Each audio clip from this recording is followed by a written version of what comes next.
निकल रहा है। देखिए, ये छपेटी मोहल्ला जो है उसका चिट्टी का तालाब एरिया है और यहाँ पे ये मैं देख रहा हूँ थोड़ा सा बेहड़ी इलाके से टच है ये कॉलोनी।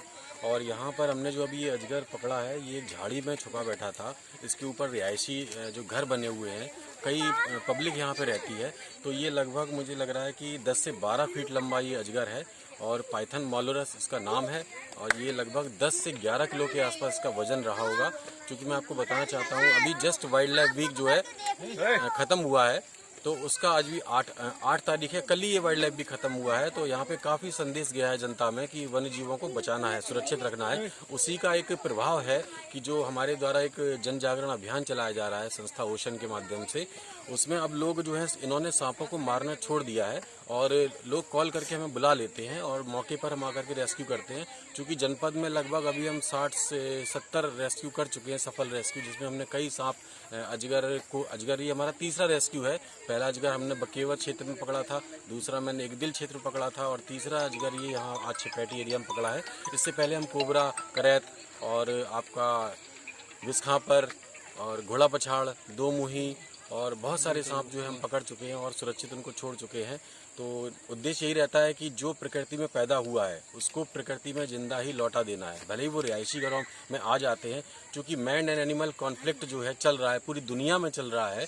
हम इनके प्राकृतिक वासों को नुकसान पहुंचा रहे हैं और इनसे छेड़छाड़ कर रहे हैं। और ये क्या करते हैं, जब हमारी जैसे घनी बस्तियां बढ़ती चली जा रही हैं जंगलों की ओर, तो जंगल खत्म हो रहे हैं, रिहायशी कॉलोनियाँ बढ़ रही हैं। तो चूंकि इनका घर जंगल होता है तो जंगल से ये निकल के फिर रिहायशी कॉलोनियों में घुसते हैं। तो ये मैन एंड एनिमल कॉन्फ्लिक्ट जो है हमेशा चलता रहेगा। लेकिन हमें ये सीखना होगा कि ये एनिमल्स जो हैं ये प्रकृति के एक घटक हैं, इनको जिंदा रखना ज़रूरी है। और उसमें जो संस्था ओशन ये जागरूकता का कार्यक्रम चला रही है, वन्य जीव जागरूकता का, उसका ये असर है कि लोगों ने अब इसको मारना बंद कर दिया है, सांपों को या वन्य जीवों को। और तुरंत वो हमारी हेल्पलाइन पर कॉल करते हैं, हम मौके पर पहुँचते हैं, रेस्क्यू करके इसको इसके प्राकृतिक वास में जो भी एनिमल होता है उसको सुरक्षित छोड़ देते हैं। देखिए, चूंकि ये फुल साइज का अजगर है और खतरनाक है, हम इसको साधारण सांप नहीं कह सकते, खतरनाक है। लेकिन हाँ, एक भ्रांति दूर करना चाहूँगा कि इसमें जहर बिल्कुल नहीं होता है, पॉइजन बिल्कुल नहीं होता है। लेकिन जो इसका मुंह है ये अपने जो जबड़े हैं ये अलग कर लेता है, इसके जबड़े अलग हो जाते हैं। उसी के माध्यम से ये जो है बकरी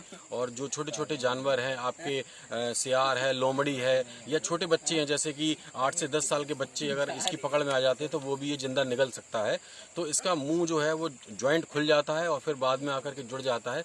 क्योंकि ये फुल साइज का अजगर है तो ये किसी को भी पकड़ सकता था, नुकसान पहुंचा सकता था, लेकिन इसके काटने से किसी की डेथ नहीं होती। अच्छा, बड़े भी कोई घटना आई है कि कोई व्यक्ति बड़ा है जी, बड़े की भी जान चली गई अजगर से? देखिए, ऐसी जाने की घटनाएं जो है देश भर में कहीं ना कहीं मीडिया के माध्यम से आती रहती हैं। लेकिन अभी इटावा जनपद में ऐसी कोई घटना नहीं आई कि किसी आदमी को अजगर ने काटा हो या निगल लियो, ऐसी कोई घटना नहीं आई सामने। छोटी मोटी बकरियां खाना इनका प्राकृतिक स्वभाव है। क्योंकि बड़ा साइज का अजगर है तो पेट भी इसका बड़ा है, और जब पेट बड़ा है तो जानवर भी इसको बड़ा चाहिए, भूख भी ज़्यादा लगती है। तो ये बड़े जो बकरी साइज के और छोटे छोटे खरगोश हैं या बड़े चूहे हैं तो उनको निशाना बनाता है। अक्सर करके जब इसको भूख लगती है तब ही ये हमला करता है। अदरवाइज अगर इसका पेट भरा है तो इसको हमला करने की कोई ज़रूरत नहीं है और इससे डरने की भी कोई ज़रूरत नहीं है। लेकिन अगर आप इसके पास जाते हैं तो इतनी कस के आपको पकड़ लेगा कि पकड़ने के बाद हो सकता है ये आपकी हड्डियां भी तोड़ दे।